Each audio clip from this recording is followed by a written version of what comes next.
this guy's obsession with orange soda. Guys, I'm just watching Kenan and Kel. If you're like a late 80s or early 90s kid, you know the show Kenan and Kel from Nickelodeon? Yeah, and Kel's obsession with orange soda. Anyways, let me formally introduce this video. Asalamualaikum guys, welcome back to my channel. I pray that you are all in the best of health and Ameen. If you are new, welcome. My name is Nafisa. I am a Muslimah life coach and I support Muslim women with relationship and mental health issues. So if you're interested in being coached by me, you can find me over on my website in the description box down below.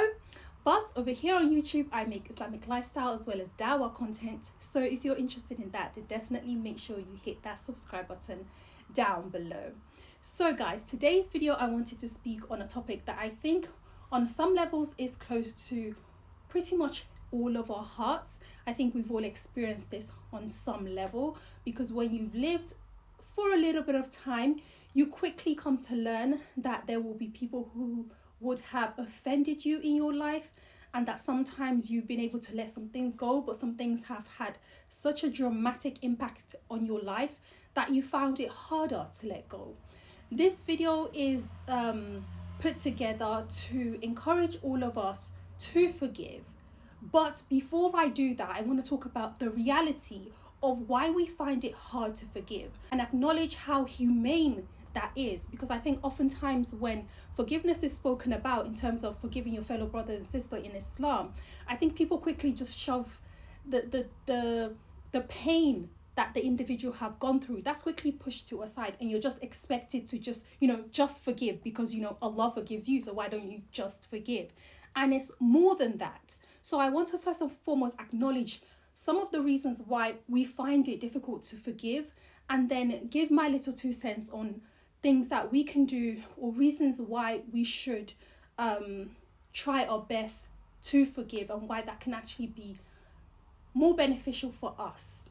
Whenever we're hurt by someone else to a level that has dramatically impacted our lives, for someone to just show up and just be like, yeah, but you should just forgive this person, they really haven't understood the impact that the person who has committed the offense, the person telling you to seek forgiveness, hasn't understood the impact of that person's action in your life.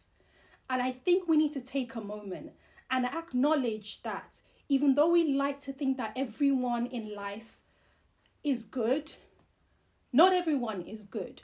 Perhaps some of us haven't even always been good people. We may have developed and then become better people. And I will make a separate video actually about also forgiving ourselves, because sometimes we have done such painful things in other people's lives. And when we realize and we want to change, it can sometimes take a lot of time to actually forgive ourselves. But that's for another video. So one of the things I want to talk about is this idea of they have hurt me so much. Their actions has had such a dramatic impact in my life that it's hard for me to just forget about it and act like it didn't happen. So there's levels to the type of pain that people feel. If someone stole my pen and it was my favorite pen, it's not going to be as a big of an offense as maybe if they took the life of a member of my family, for example. So there are levels to this, and there are different impacts that sin has on someone else's life. And we should actually, I think, in encouraging people to forgive, we should first and foremost acknowledge that they have the right to feel pain. That is human. And I actually think that right is also given to us by Allah subhanahu wa ta'ala. And I think that's one of the reasons why we have the day of justice, which is the day of judgment. This is the day where fairness happens, because fairness doesn't happen in this dunya. In this dunya, good people don't always get what they deserve, and bad people don't always suffer. And so we have the day of judgment for that balance to come into place, for Allah to make that judgment. And where someone has harmed you and they haven't sought forgiveness, you can choose to have justice in a form of either taking their good deeds, or your bad deed is added to that person's scale if they have no good deeds to give you. So the fact that Allah recognizes that and He has created this day for that justice to happen just goes to show that you have a right to want justice, and you have a right to be pained by what someone else has done, and to therefore want them to suffer for the consequences of their actions. And in this world, even when we look at like the concept of people going to jail and people go to prison, if you just let everybody get away with whatever they want to do because they just felt like it, we really wouldn't have a stable society. And so therefore there are some crimes that if you commit, you have the free will to commit it, but if you commit, there will be consequences, right? And so I think that the level of the pain definitely has an impact on why people find it really hard to forgive others. The second reason why I think some people find it difficult to forgive others is because the person who has committed the offense fails to acknowledge or even seek forgiveness for the harm that they have caused. And this comes with, people who have an inflated sense of ego. And dare I say it, I feel like certain generations may have this more than others, where it's like they find it really hard to verbalize and actually go to someone and say, I'm sorry for the pain that I've caused you. I acknowledge that I did some things that weren't right. And back then I may have thought that that was okay, but I realized how bad that is, and I'm so sorry. Sometimes I feel like maybe our parents' generation find it harder to calm down a level and perhaps apologize to their children for some of the hardship that they have created in the lives of their kids, or to come down a level to someone who's younger than them and say, you know what, I'm sorry for that. I remember when I was younger and then something happened, someone accused me of doing something and I hadn't done that thing, but it was so hard for me to prove myself that I hadn't done that thing. And in essence, what happened was someone accused me of having taken something without permission, and I hadn't taken that thing. And I remember just the other person who owns the item just saying, you need to bring back what you took. You need to bring back what you took. And I'm like, but I didn't take anything. Later on, I come to find out that somebody else had gone to tell that person that Nafisa has taken this thing, even though they hadn't seen me taking it. And even though I knew in my heart I hadn't taken it. So whenever that person would approach me and say, I give you a number of days to bring back what you took from me, I didn't know where else to turn. I remember being quite young, probably like maybe about 17, 18. I remember I was getting quite close to the deen at this point. And I just decided to make dua about it. I said, Ya Allah, you know I haven't taken this thing that this person is accusing me of taking. And I was never a child or a young person who would steal anyway. It was never in my nature. So I didn't understand why this other person would say that I was the one who had taken this thing. So I said, Allah, I put it in your hands. Please prove my innocence. I remember making that dua. And not long after I made that dua, literally a few days after, the person who had actually taken the thing brought the thing back to the person who owned it. And the person who owned it was quite shocked. And they were like, oh. And then they realized that they had wrongfully accused me of something. And this was a much older person. And to my surprise, this older person actually came to me and said, Nafisa, I'm sorry that I accused you of it. I found this item and I know that you didn't take it. I'm sorry. And for me, it was humbling, because in all honesty, I didn't expect someone that much more older than me to come and apologize when they had done something wrong, because I'm used to seeing much older people not actually apologizing for the pain that they caused to the younger ones. So this story is a lesson to say that it doesn't make you any less of a person to acknowledge that you wronged someone. And sometimes the reasons why people want revenge and why they want you to pay for what you've done, it's sometimes because maybe you don't even acknowledge the harm that you've done to that person. Number 3, I often think people struggle to forgive others because the person, the perpetrator, oftentimes hasn't changed. And I know a lot of you are watching this, you're just nodding throughout this video because you've experienced it in your life. Someone does something bad to you, and I think a lot of the time it happens to people who are trying on their path to Allah. So someone else will come in and offend you.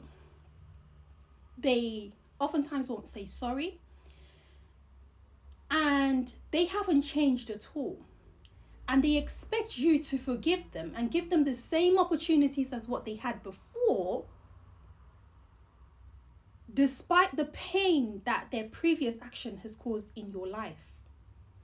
You know, if we think about the way we seek forgiveness from Allah subhanahu wa ta'ala, part of tawbah, part of the actions that you have to take for a complete tawbah is that you have to make a sincere repentance. And you have to make a promise not to go back to what it was that you did before. So there has to be a change of heart and a change of action. But somehow when it comes to us human beings offending each other, we somehow think we don't really have to change. And then what happens is that when we don't change and we continue to commit the harm that we've always done, we expect other people to put up with it. You know, a good person might forgive you once, twice, maybe 3 times, but it's going to get to a level where they're going to be like, you know what? I'm not forgiving you anymore. I will meet you on the day of judgment in front of Allah and He will judge between us. There will be times where you will experience that because with human being, there's only so much that a human being can take. Allah can forgive you infinite number of times if He chooses to.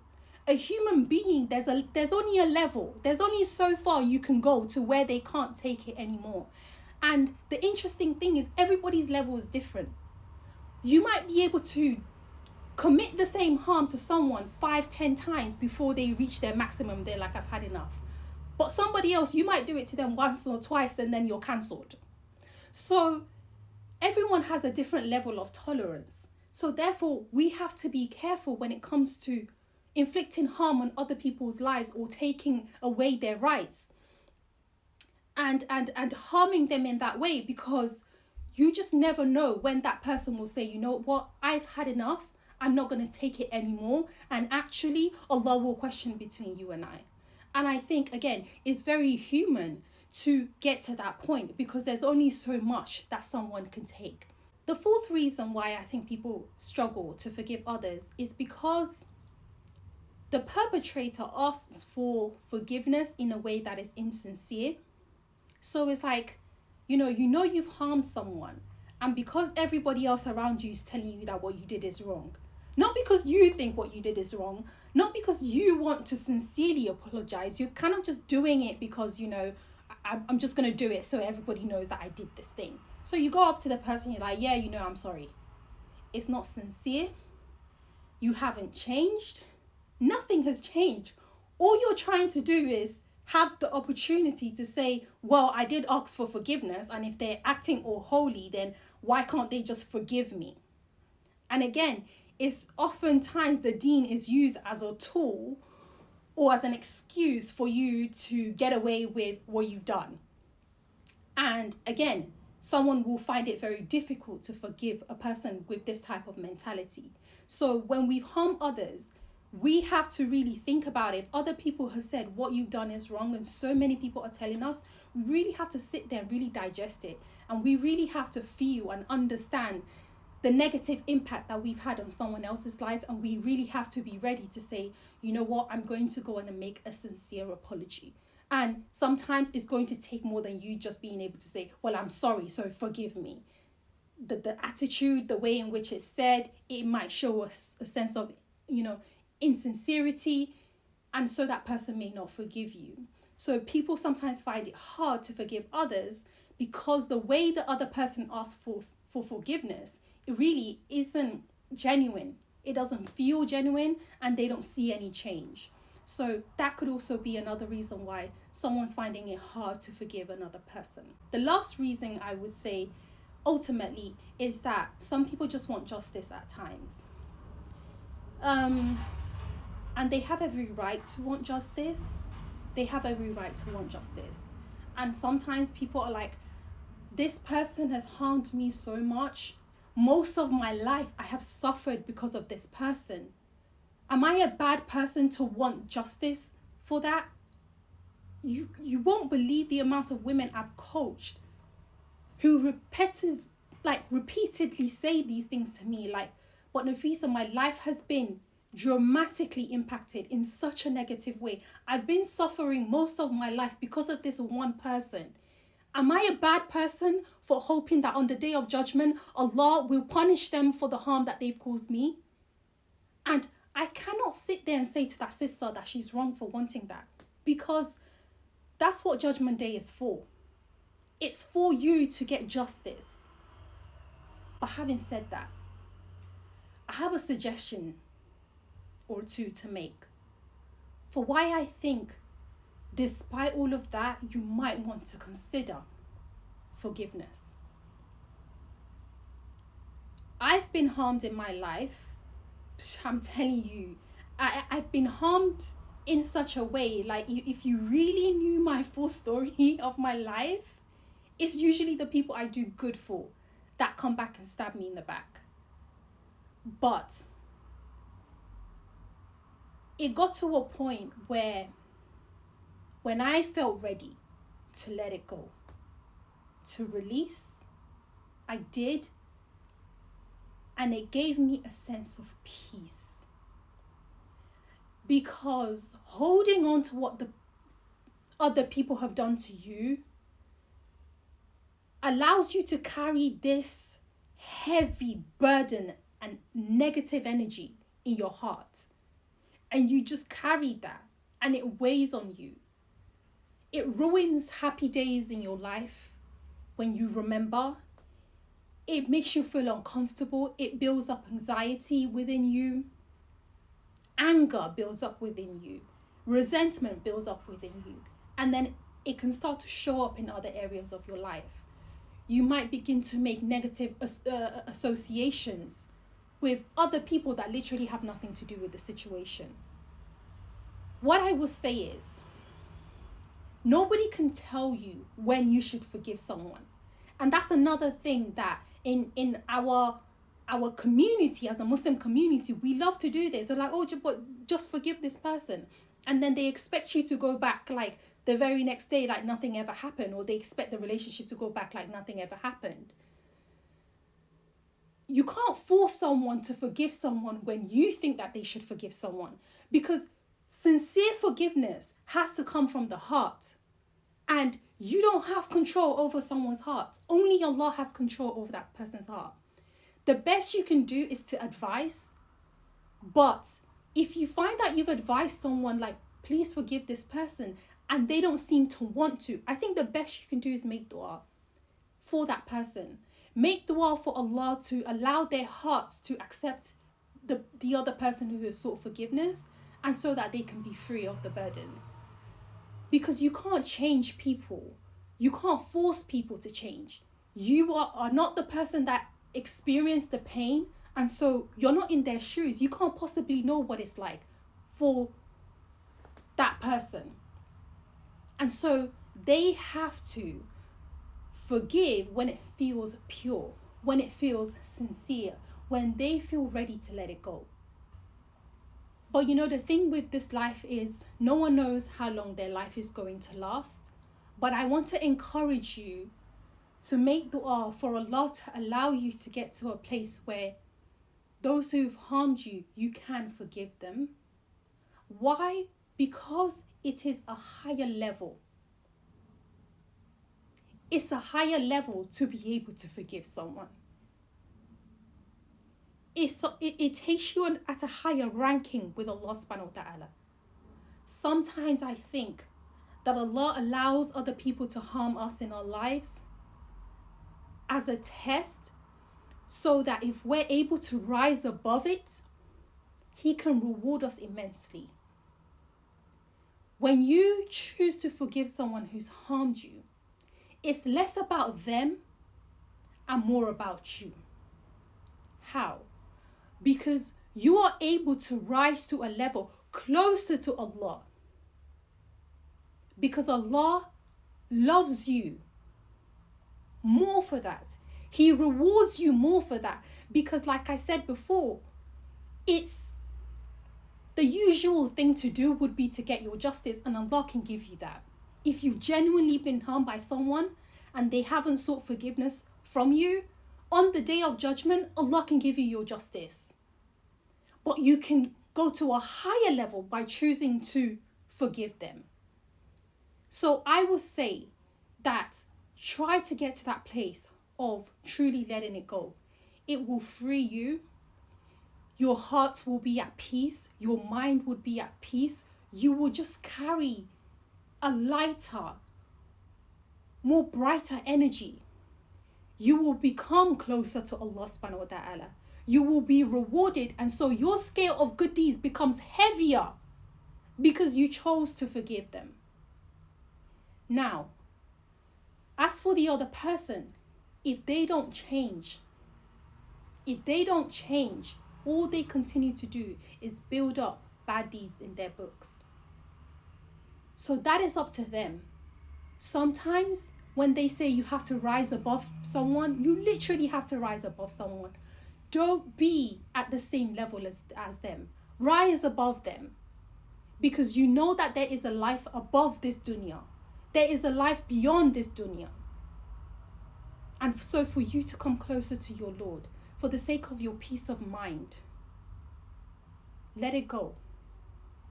But I dare to say, do it when it feels right for you, when it feels sincere.